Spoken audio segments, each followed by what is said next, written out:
The girl I was about to marry said she should have stayed with her ex, so I cut her off completely. And now she's making excuses after realizing I wasn't joking. My name is Tyler, and I'm 26 years old. I work as a firefighter, which is a job I genuinely love despite the long hours and occasional danger. For the past 3 years, I've been with my fiancée Maya, who's 25 and works as a veterinary technician. We were supposed to get married next fall, and honestly, I thought we had everything figured out.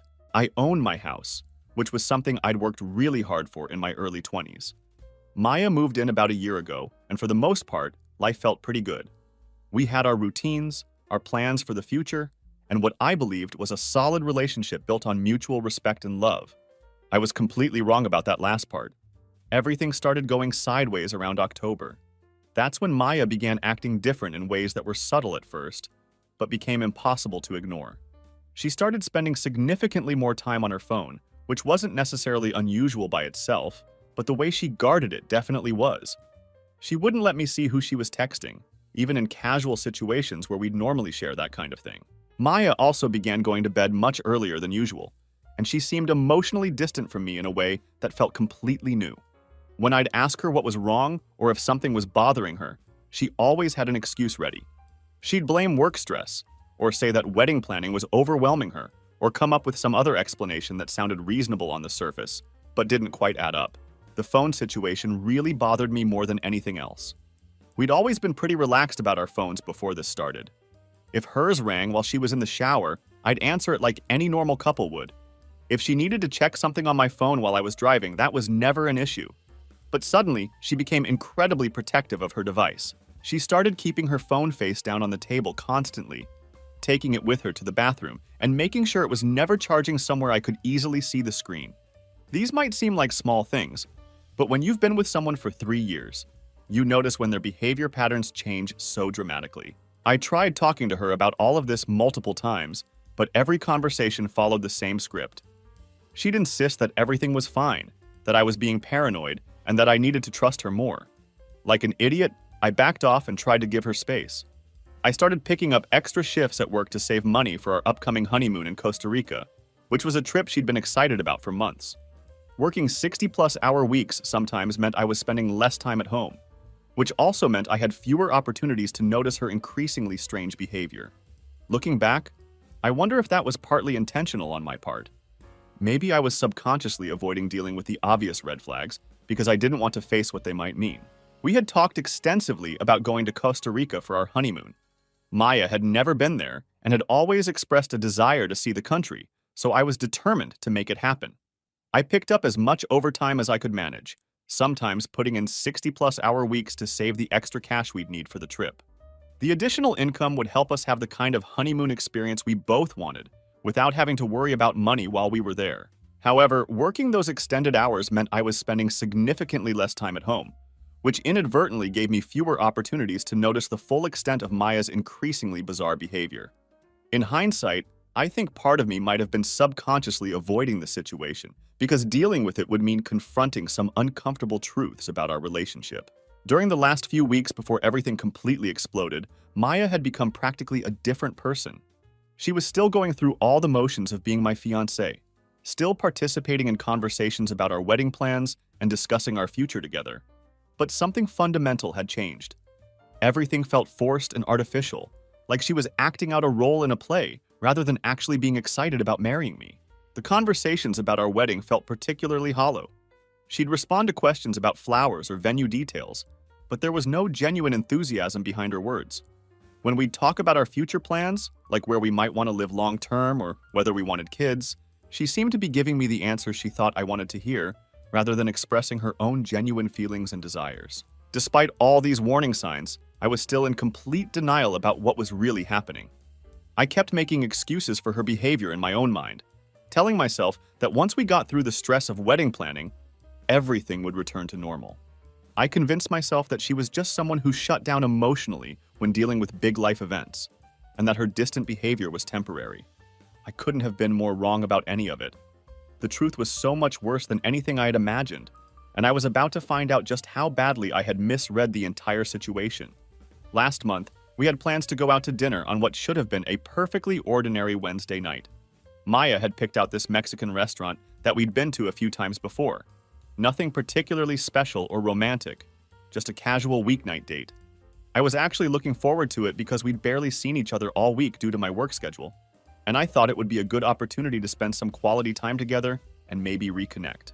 When I got home from work around 5 o'clock that evening, Maya was already dressed and sitting on the couch, but something felt off about the whole scene. She was just staring at her phone with this blank expression on her face, completely absorbed in whatever was on the screen. When I said hello and asked how her day had been, she barely looked up from the device to acknowledge my presence.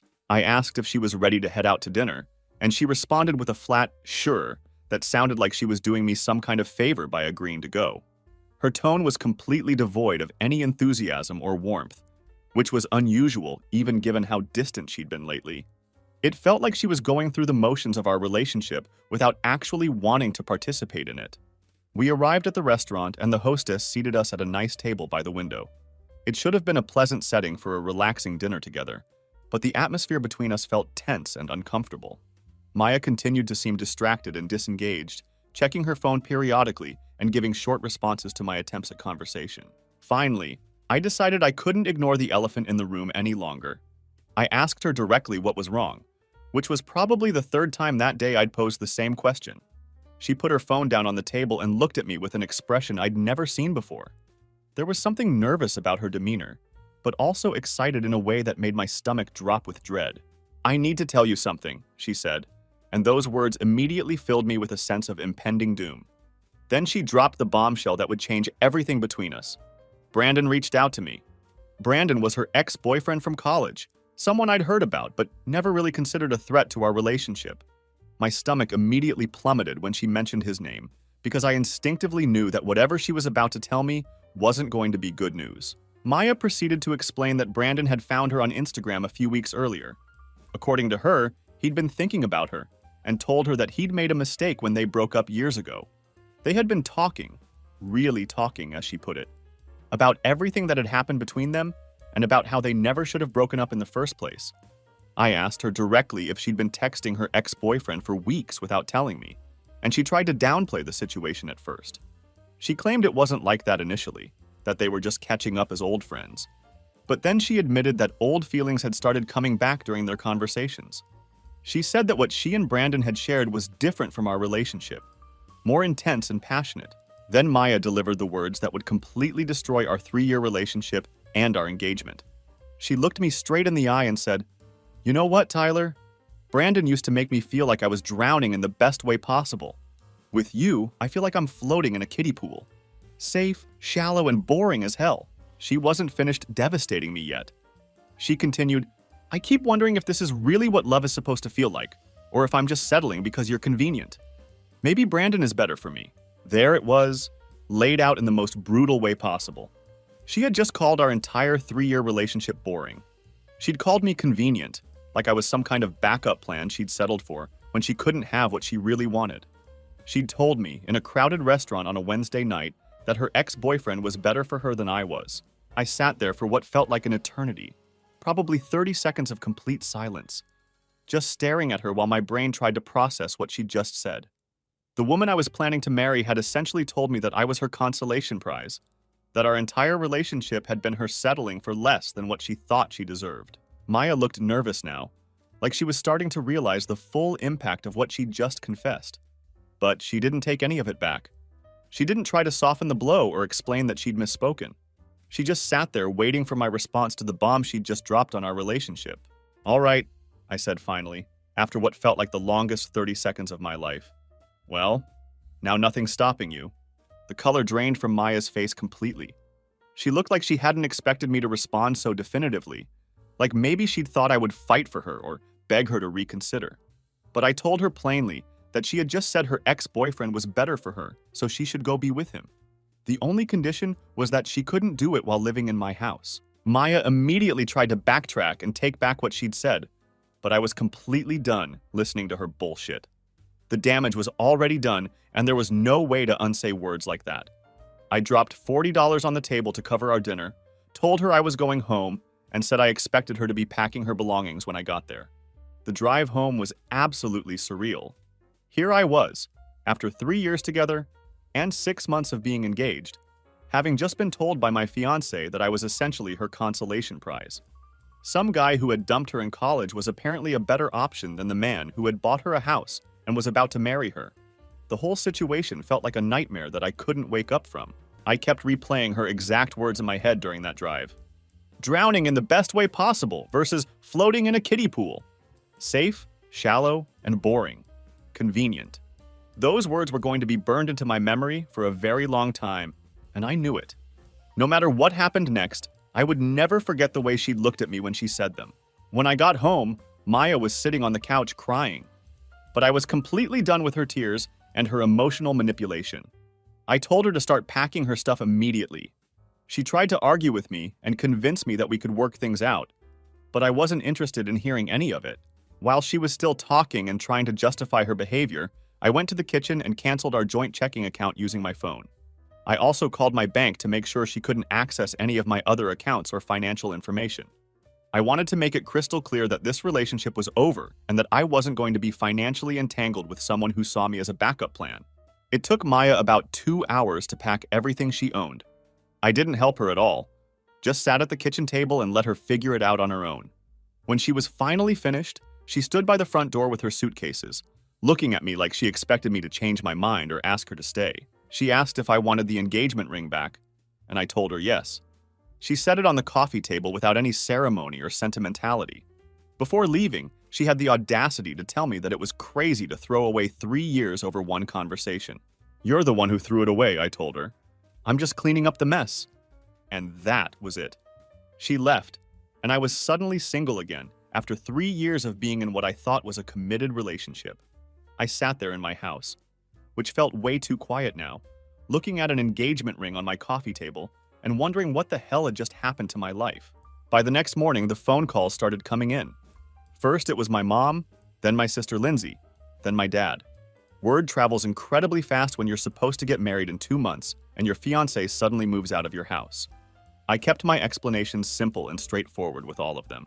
I told them that Maya had decided she wanted to be with someone else, and that I wasn't going to compete for my own fiancé's affections. My parents were absolutely furious on my behalf when they heard what had happened.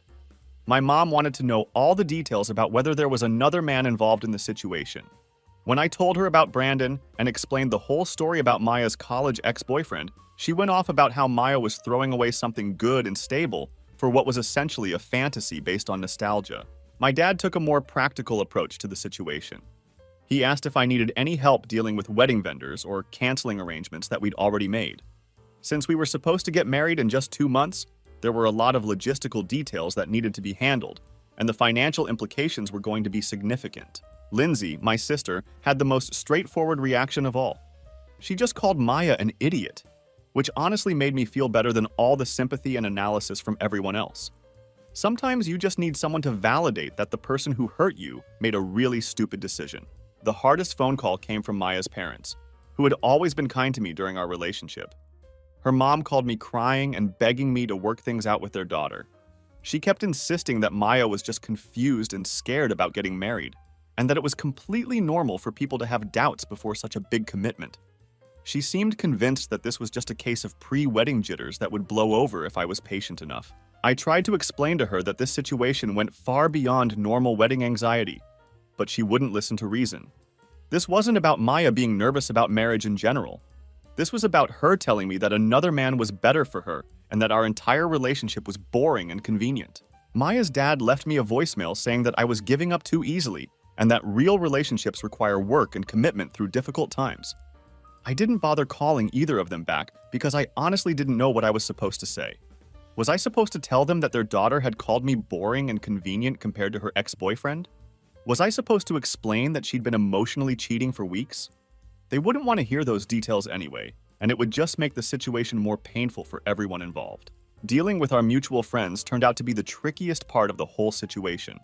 Within a few days of Maya moving out, people started reaching out to ask what had happened between us. I made a conscious decision early on that I wasn't going to trash talk Maya or share all the intimate details of our breakup, but I also wasn't going to lie to protect her feelings.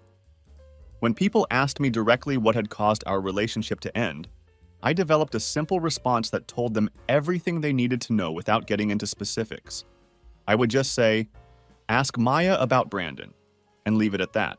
That simple phrase was incredibly effective because it told people everything they needed to understand about the situation. Most of our friends aren't stupid. They could figure out what had happened from that small piece of information. More importantly, I wanted Maya to have to explain herself to our mutual friends.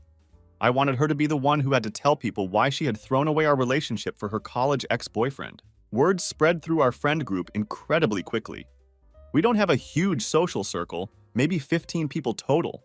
But within a week, pretty much everyone knew the basic story of what had happened.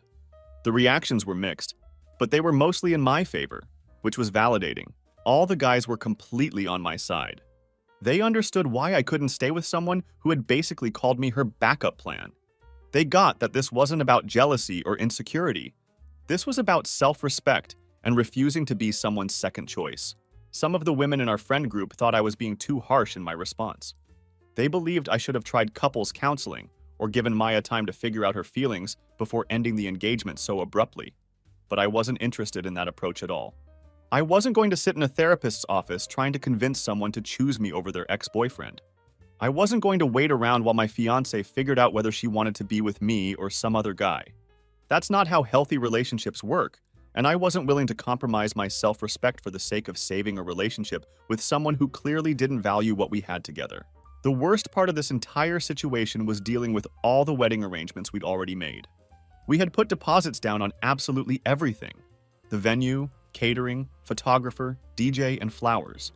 When you're planning a wedding that's supposed to happen in just 2 months, most of the major expenses have already been committed to, and getting out of those contracts was going to be expensive. Some of the vendors were understanding when I explained what had happened. The photographer was particularly cool about the whole situation. She told me she'd been doing weddings for over 20 years and had seen everything imaginable. She said she understood that sometimes these things happen, and she only charged me a small cancellation fee instead of keeping the entire deposit. However, other vendors were much less sympathetic to my situation. The venue kept our entire deposit, claiming it was too late for them to rebook our date and that they couldn't refund money for an event that was canceled so close to the wedding date. The caterer wanted to charge us for food that had already been ordered specifically for our reception, even though the event was obviously not going to happen anymore. When I added up all the financial damage, I was looking at losing about $12,000 in deposits and cancellation fees. $12,000 for the privilege of finding out that my fiancée thought I was boring and that she preferred her college ex-boyfriend to the man she was supposed to marry. Here's the thing, though.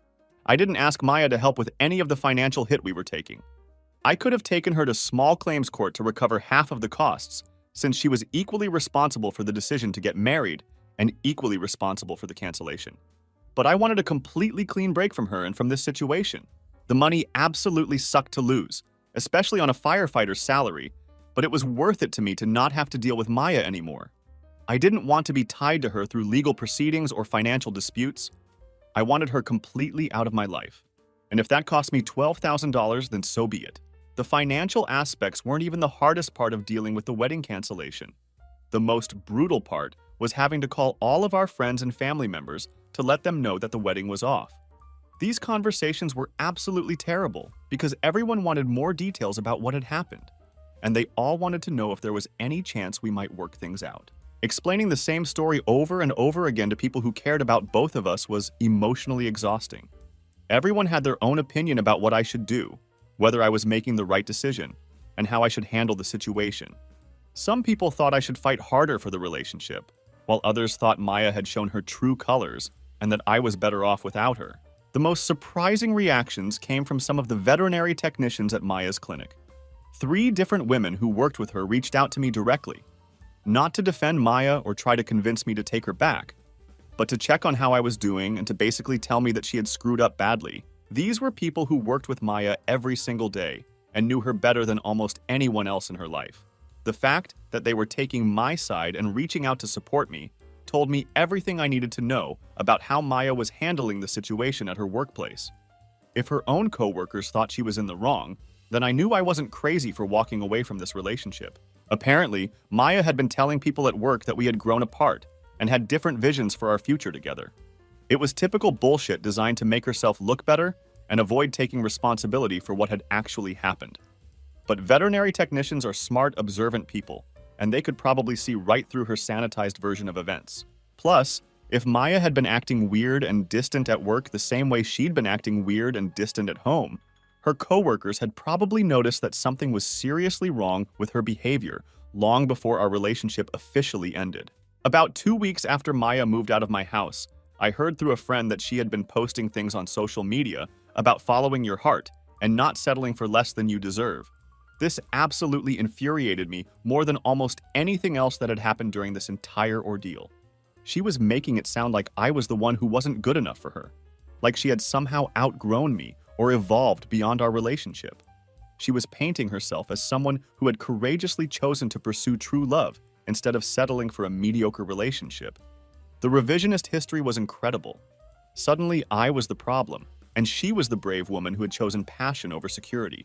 But I didn't respond to any of her social media posts. I didn't try to set the record straight publicly or get into some kind of online argument with my ex-fiancé. I figured that the truth would eventually come out, and that getting into a social media war wasn't going to help anyone involved in this situation. The people who mattered already knew what had really happened, and Maya's public narrative wasn't going to change that. The hardest part about this whole experience was simply being alone in the house again. For over a year, I had gotten completely used to having someone there when I came home from work. I was accustomed to having someone to cook dinner with, watch television with, and talk about my day with. Suddenly it was just me, and the silence felt overwhelming. I threw myself into work as a way of coping with the adjustment. I picked up extra shifts whenever they were available, which helped keep me busy and distracted from thinking about the relationship. The overtime pay would also help make up for some of the money I'd lost on wedding deposits, so there was a practical benefit to staying busy as well. My partner at work, Kevin, knew what was going on with my personal life and was incredibly supportive during this time. He was cool about covering for me when I needed to make phone calls to vendors or deal with wedding-related business during work hours. Having that kind of understanding from a colleague made the whole situation much more manageable. The other guys at the fire station were supportive too. A couple of them had been through divorces themselves, and they told me that I was actually lucky to find out who Maya really was before I married her, rather than discovering her true character after we were legally bound together. They were absolutely right, but it still sucked to go through the experience. About 3 weeks after everything went down, I was starting to feel like maybe I could actually move on with my life. The immediate shock and anger were beginning to wear off, and I was starting to think about what I wanted to do next. Maybe I could travel somewhere I'd always wanted to visit, or maybe I could focus on some home renovation projects, or maybe I could just concentrate on my career and figure out the rest later. I was beginning to feel like I had some control over my life again, and that this devastating experience might actually lead to something better in the long run. I was starting to believe that I could build a new life for myself that didn't revolve around someone who saw me as boring and convenient. That's when everything got a whole lot more interesting and complicated than I had expected. For about 6 weeks after everything went down, my life was actually pretty good in a lot of ways. I know that might sound strange considering I had just had my engagement completely destroyed, but hear me out on this. Once I got past the initial shock and anger of the whole situation, I realized how much stress had actually been lifted off my shoulders. I no longer had to wonder why Maya was being distant and secretive with her phone. I didn't have to analyze every conversation we had for hidden meanings or try to figure out what was wrong with her mood. I no longer had to deal with the stress of wedding planning or argue about guest lists and centerpiece choices. I could come home from work and just relax without having to constantly analyze every conversation for hidden meanings or worry about what Maya's mood would be like on any given day. I no longer had to wonder what was going on with her phone or why she was being so secretive about her communications. All of that constant background stress and anxiety had simply disappeared from my life. I had blocked Maya's phone number and all of her social media accounts right after she moved out. So if she was trying to contact me, I wouldn't know about it. And honestly, I didn't want to know. She had made her choice crystal clear when she told me that Brandon was better for her. And as far as I was concerned, she could go live happily ever after with her college ex-boyfriend and leave me completely alone. Around this time, I started talking to a nurse from the emergency room named Nicole. At first, it was nothing serious. Just casual conversation during downtime between emergency calls when our paths would cross at the hospital. But she was really cool, funny, and smart, and she was definitely easy on the eyes. More importantly, she didn't seem to have any crazy ex-boyfriend drama going on in her life. The contrast between Nicole and Maya was pretty stark, even in those early casual conversations. Nicole would actually laugh at my stupid jokes and ask genuine questions about my work. She remembered details from our previous conversations, which showed that she was actually paying attention when we talked.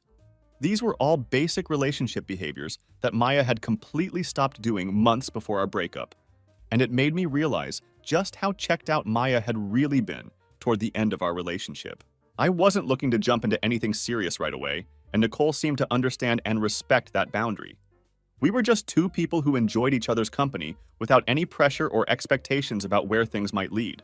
It was incredibly refreshing after years of relationship drama and wedding planning stress to just have easy, comfortable interactions with someone. Then, one afternoon, my buddy Kevin called me laughing so hard that I could barely understand him at first.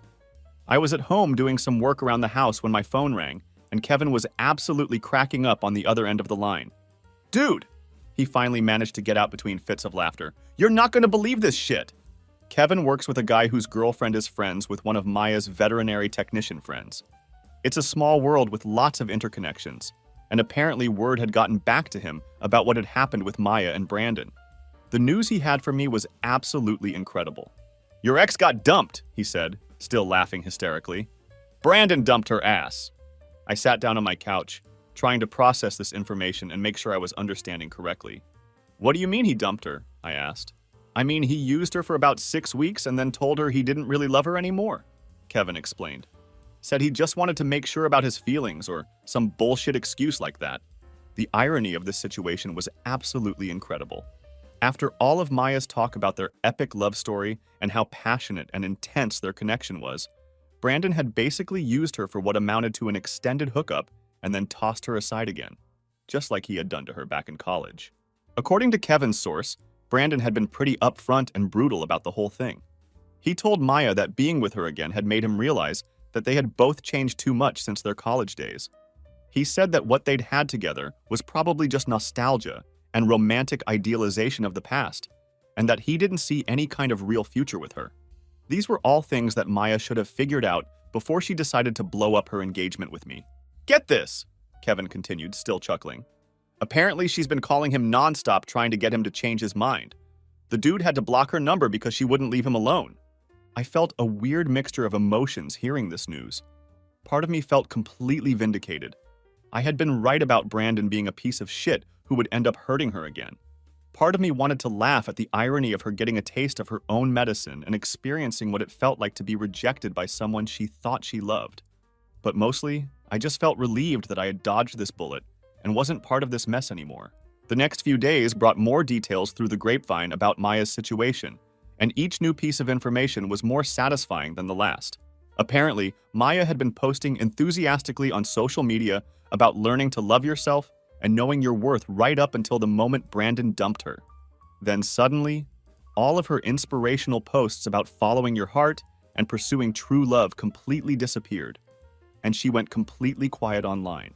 She had also been telling people at work that she was exploring what real love feels like and talking about how she had never been happier in her life. Her veterinary technician friends had been supportive at first, genuinely happy that she seemed to have found something that made her feel fulfilled.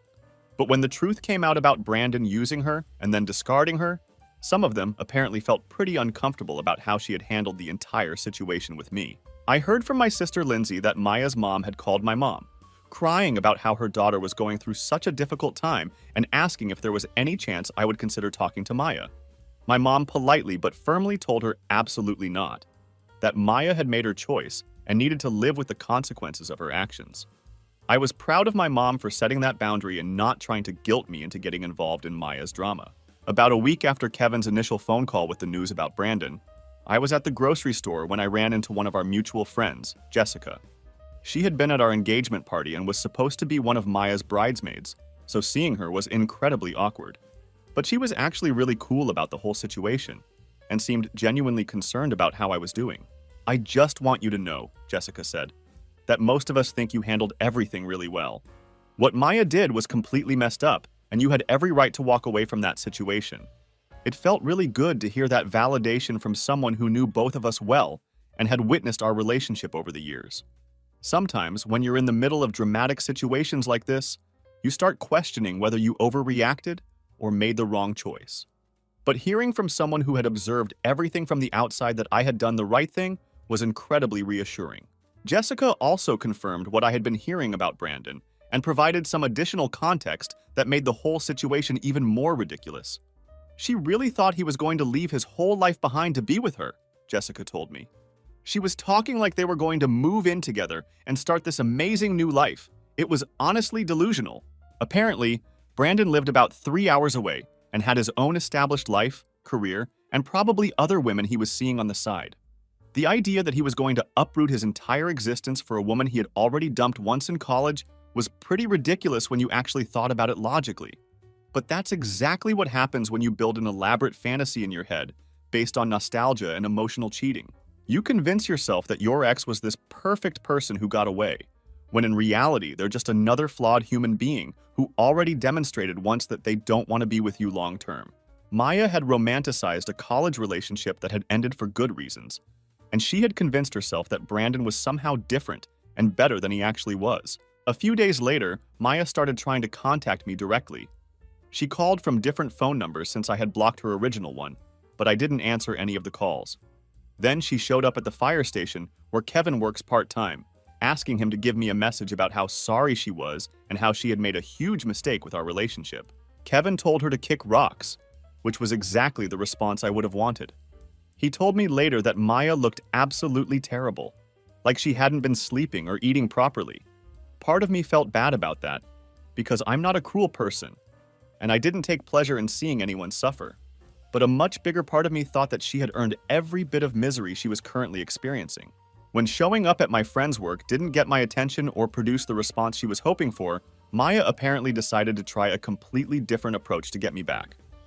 She wrote this absolutely massive Facebook post about our relationship and breakup that was completely insane from start to finish.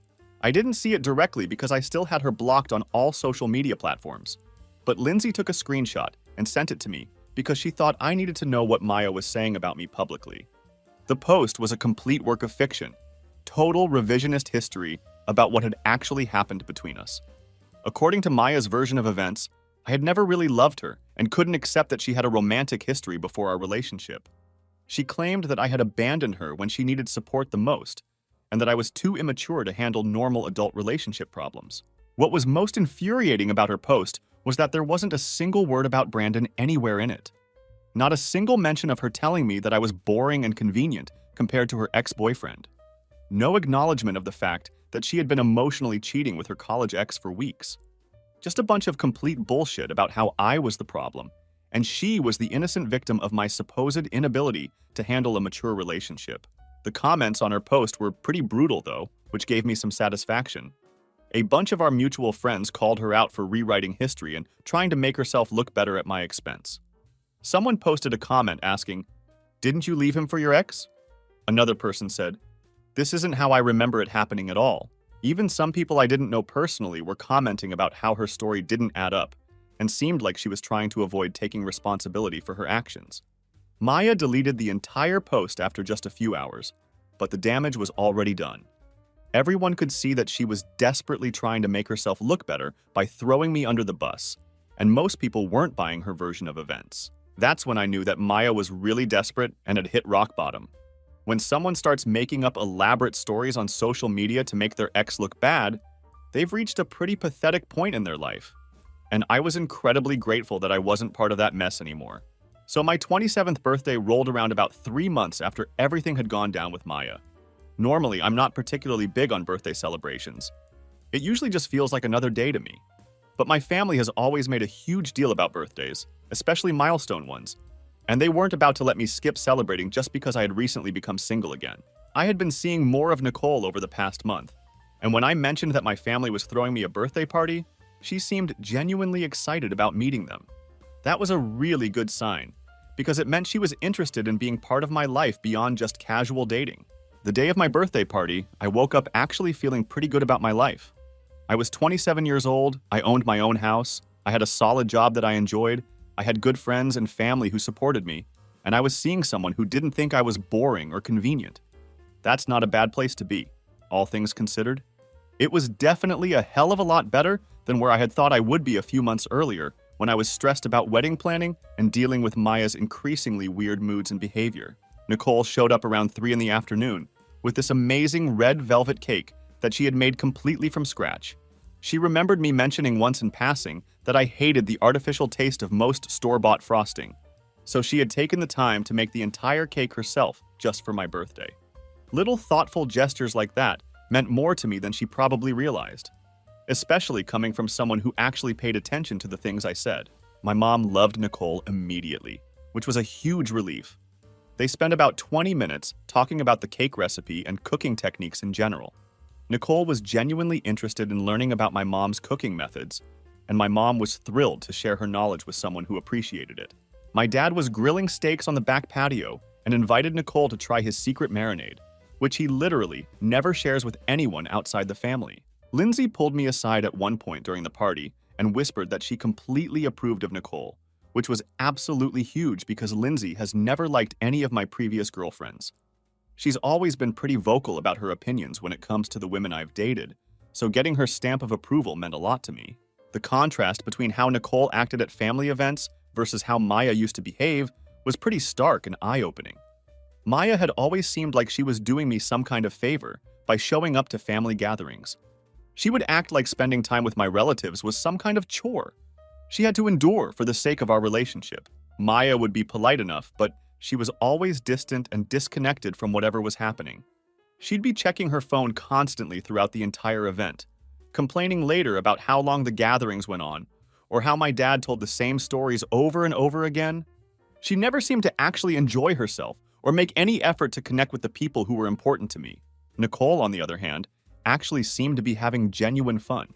She was asking my mom about embarrassing childhood stories and laughing at my dad's terrible jokes like she actually found them amusing. She played cornhole with my cousin Tom and held her own in the competition. She fit right into the dynamic, like she had been coming to our family gatherings for years instead of this being her first time meeting everyone. Around 6 o'clock in the evening, we were all sitting around the fire pit that my dad had built in the backyard last summer. We had good food, good company, and a couple of the guys were telling funny stories about stupid emergency calls we'd been on at work. I was genuinely thinking that this might be one of the better birthdays I'd had in years. It was definitely better than last year, when Maya had spent the entire time on her phone and barely acknowledged that it was my birthday. That's when someone knocked on the front door. At first, I figured it was probably a neighbor complaining about the noise level or asking us to move some cars that might have been blocking their driveway. We had been pretty loud, and it was a Saturday evening, so a noise complaint wouldn't have been completely unreasonable. But when I opened the front door, there was Maya standing on my porch with a wrapped present in her hands, and this big, fake smile on her face like absolutely nothing had ever happened between us. "Happy birthday, Tyler," she said, like we were still friends or something. I just stared at her in complete disbelief. She looked different from the last time I'd seen her. Thinner, like she hadn't been eating properly. She had dark circles under her eyes like she wasn't getting enough sleep. Her hair was different too, shorter, like she had cut it herself or gone to some cheap salon. She was trying her best to look happy and confident, but I could see the desperation underneath the facade. "What are you doing here, Maya?" I asked. "I brought you a gift. Can I come in for a minute?" The conversation behind me in the backyard had gotten noticeably quieter. People were probably wondering who was at the door and whether everything was okay. The last thing I wanted was to bring this kind of drama into my birthday party with my family and Nicole there. "You can't just show up here uninvited," I told her. I know, but it's your birthday, and I felt bad that we're not talking anymore. I just wanted to give you this, and maybe we could talk for a few minutes." She held out the present like it was some kind of peace offering. It was probably something she had bought months ago when we were still together, before she decided that Brandon was better than me and that our relationship was boring and convenient. The whole situation was absolutely surreal. Here was my ex-fiancé showing up at my birthday party after telling me that I was boring and convenient, after getting dumped by the guy she left me for, acting like we could just have a friendly conversation and everything would be fine between us. "Talk about what?" I asked her. "About us, about how stupid I was, about how much I miss what we had together." I actually laughed out loud, which seemed to surprise her. She probably hadn't expected that reaction from me. "You miss what we had? You mean the boring, convenient relationship? The kiddie pool?" I said, throwing her own words back at her. Her face turned bright red. She had probably hoped that I would have forgotten about that particularly brutal comment or that time would have somehow softened the impact of those words. But you don't forget when someone you love tells you that you're essentially their backup plan and that their ex-boyfriend was better than you in every way. Maya tried to backtrack immediately, saying that she had been upset when she said those things and that she didn't really mean any of it. But we both knew that she absolutely did mean it. People don't say things that specific and hurtful unless they've been thinking them for quite a while. Those weren't words spoken in anger. They were her honest feelings that she had finally decided to share with me. That's when the front door opened behind me, and Nicole stepped outside to see what was going on. "Everything okay out here?" Nicole asked calmly. The look on Maya's face was absolutely priceless. She went from hopeful to shocked to angry in about 2 seconds flat. You could literally see the gears turning in her head as she processed what was happening. I was supposed to be sitting at home miserable and alone, waiting for her to come back and rescue me from my loneliness. I wasn't supposed to have moved on with my life, and I definitely wasn't supposed to have moved on with someone who was clearly attractive and put together. Nicole introduced herself calmly and professionally, saying that she must be Maya. She didn't take the bait or get drawn into any kind of drama. She just acknowledged the awkward situation and stayed completely composed, which was exactly the right way to handle it. "Who is this?" Maya's voice got loud and shrill immediately. "You're already dating someone else? It's been 2 months," she continued, getting even louder. "Actually, it's been almost 3 months since you chose Brandon over me," I corrected her. "And yeah, I'm dating someone who actually wants to be with me." That's when Maya completely lost her shit and started having a full meltdown on my front lawn. She began screaming about how I had never fought for our relationship and how I had replaced her like she meant absolutely nothing to me. It was classic projection. She was the one who had thrown away our relationship for her ex-boyfriend, but somehow I was the bad guy for moving on with my life instead of waiting around for her to come back. Nicole just stood there looking uncomfortable but not backing down or retreating into the house. She didn't try to defend herself or get into an argument with my ex-fiancé. She just stayed calm and let Maya make a complete ass of herself on my front lawn for everyone in the neighborhood to see. The yelling drew attention from the backyard, and my dad came around the side of the house to see what was causing all the commotion. He took one look at the situation, Maya having a screaming fit while Nicole and I stood there calmly, and told Maya that she needed to leave my property immediately. When Maya refused to leave and kept screaming, Lindsay came out from the backyard too. She told Maya to get off our property before we called the police to have her removed. My family had never really liked Maya, but they had always been polite for my sake while we were together. Now that we weren't together anymore, they didn't have to pretend to like her or tolerate her behavior. Lindsay, in particular, had absolutely zero patience for this kind of bullshit drama, and she wasn't shy about saying so. She had always thought Maya was wrong for me, and now she felt free to express those opinions without worrying about hurting my feelings or damaging my relationship. But Maya wasn't done making a spectacle of herself yet. She was in full meltdown mode now, probably realizing that her grand romantic gesture wasn't going according to the plan she had imagined in her head. She had probably envisioned showing up with a birthday present and me being so grateful that she wanted me back that I would forget everything that had happened between us. Instead, she was having a screaming match with my family while my new girlfriend watched calmly from the sidelines.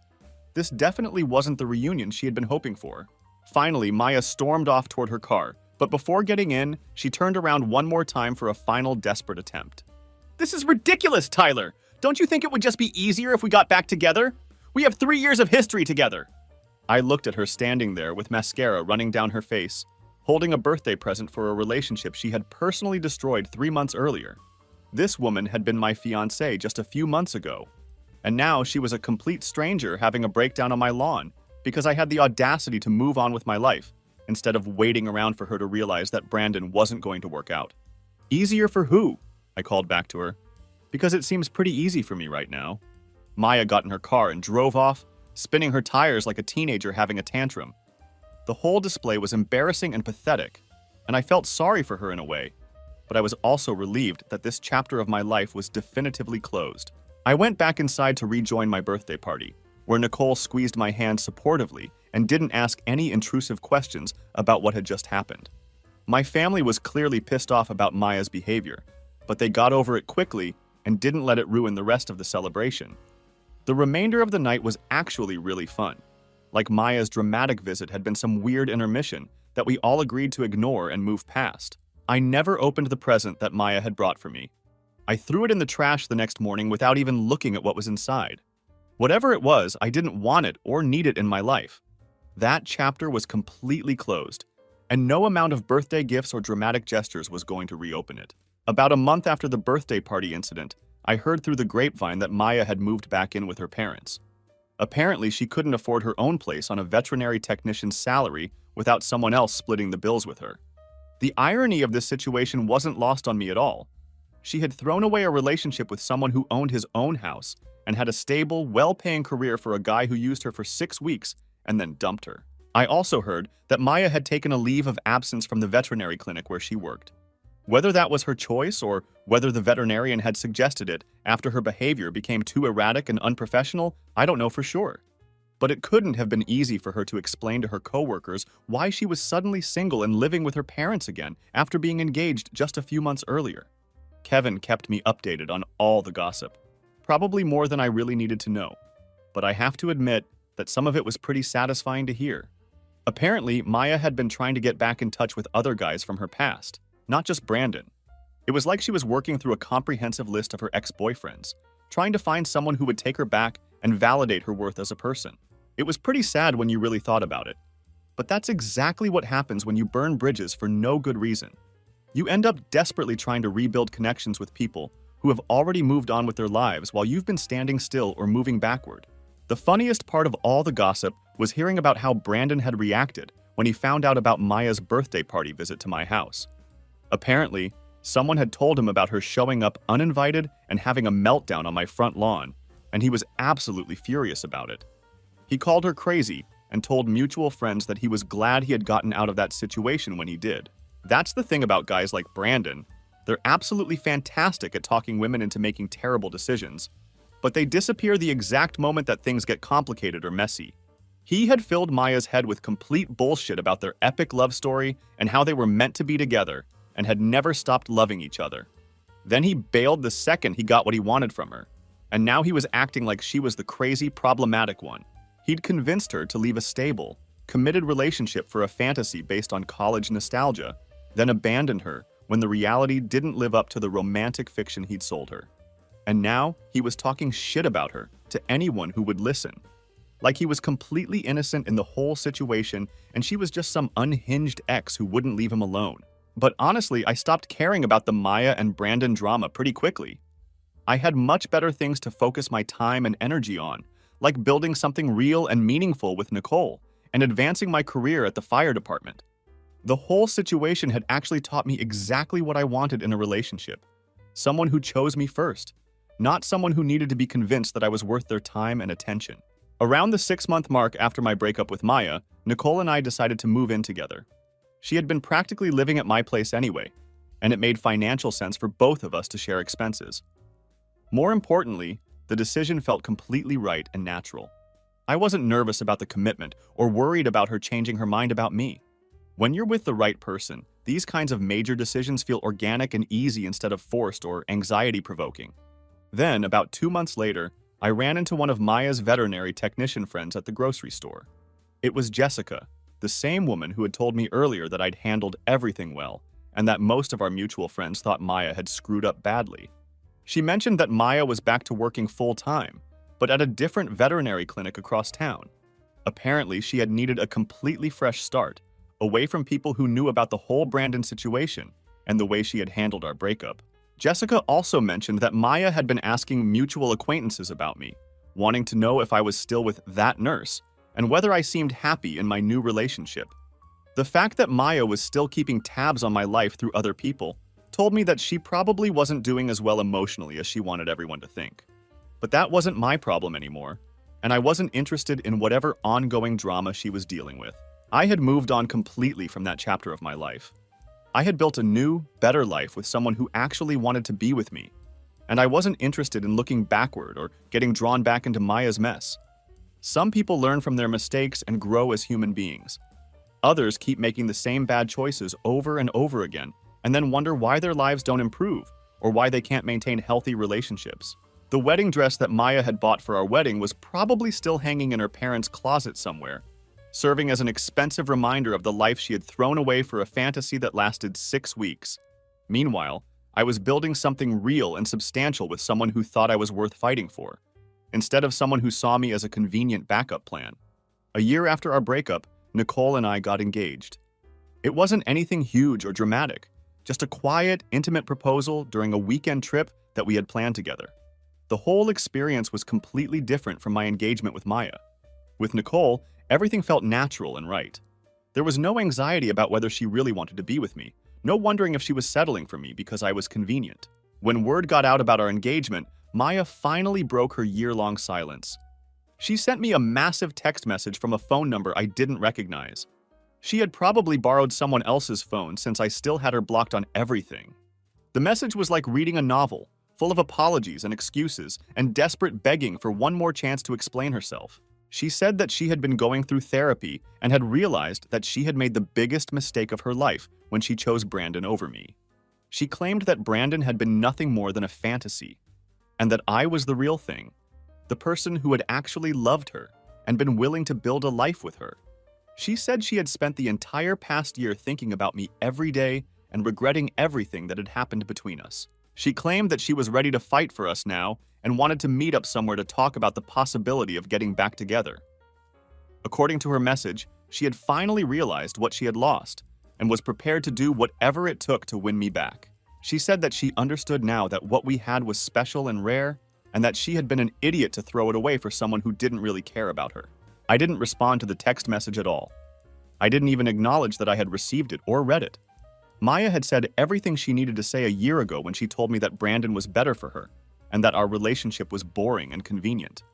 Nothing fundamental had changed about the situation, except that her backup plan had fallen through spectacularly, and she was finally realizing that good guys don't wait around forever for someone to decide whether they're worth loving. The timing of her desperate message wasn't a coincidence either. She had probably heard about my engagement to Nicole through mutual friends or social media, and the reality that I had moved on permanently was finally sinking in. This wasn't about her suddenly realizing that she loved me. This was about her panicking because she was losing her safety net forever. Maya had taught me exactly what I don't want in a relationship. She showed me what it looks like when someone sees you as convenient rather than essential, when someone treats you like a backup plan instead of their first choice. She demonstrated how destructive it is to be with someone who needs to explore other options to appreciate what they have. Nicole, on the other hand, had shown me what I do want in a relationship. She showed me what it feels like to be with someone who chooses you enthusiastically every single day. Someone who doesn't need to compare you to other people to know that you're worth their time and commitment. She taught me that the right person doesn't make you wonder where you stand or whether you're good enough for them. The difference between those two experiences was worth everything I had gone through. The pain of having my engagement destroyed, the financial hit from wedding cancellations, the embarrassment of having to explain to everyone why my relationship had ended. All of that was worth it to end up with someone who truly wanted to be with me. Looking back on the whole situation now, I can honestly say that Maya getting involved with Brandon was the best thing that ever happened to me. If she hadn't shown her true colors when she did, I might have married someone who fundamentally didn't respect me or value our relationship. I might have spent years in a marriage with someone who saw me as safe and boring instead of someone worth fighting for. Instead, I dodged that bullet completely and found someone who actually appreciates me for who I am. Someone who thinks my jokes are funny instead of stupid, who looks forward to spending time with my family instead of treating it like a chore, who chooses me confidently instead of settling for me reluctantly. Maya can keep her epic love story fantasies and her dramatic passion that burns out after 6 weeks. I'll take real love with someone who actually wants to build a life together, someone who doesn't need to shop around to make sure I'm the best option available. Nicole and I are planning a wedding now with someone who's genuinely excited to marry me, not someone who's going through the motions while fantasizing about someone else. And that honestly is worth everything.